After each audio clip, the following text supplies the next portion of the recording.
younger heifer to $14 for a good steer.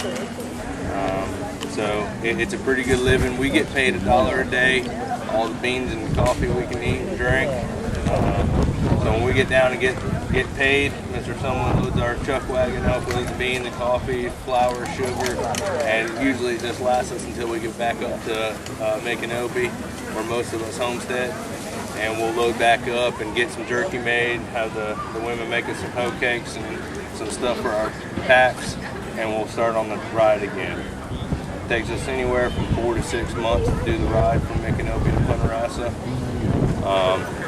We ride cracker cows or cracker horses, Andalusian horses.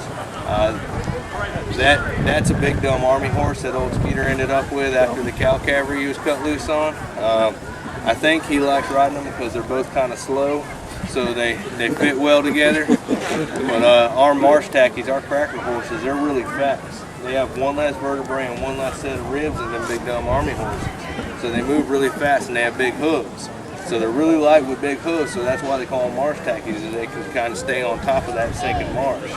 So they're great for us to ride with because the cows get nice and fat out on that marsh strip. We let them feed out there and we'll run around them and keep them in a herd. Our horses can walk up to 13 miles an hour.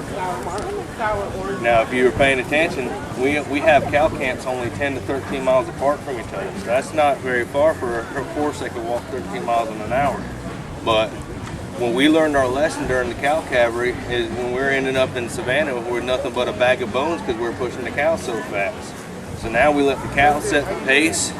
We just we keep up with them, and then we'll be splitting off into the woods and hunting more cows and bring them back out to the herd. When you get 3 or 5 cows, they're pretty ornery. They're a tough fight, and that's where the dogs come in. The dogs will bring them out to where we can pop a whip after them. And once they get in the herd, they'll stay there until we get to Punta Rassa. They calm down and they just kind of mosey on and eat on their grass and until we get down to the next camp. Any of them that have already been ear cropped, we don't pull into the camp, but any of the yearlings and all that need to be ear cropped and make them Mr. Sumlin's herd, we'll pull them into the pen, ear crop them. We take a half moon out of the left ear and crop off the top of the ears.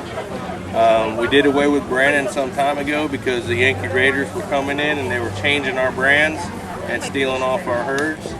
So now we ear crop them. There's only so much of an ear you can take off. So we'll ear crop the yearlings and cut them loose, and then we'll catch them again next year and bring them down and sell them off. I just popped the end off my whip, so let me see if I can borrow Skeeters and see if I can make some noise for y'all.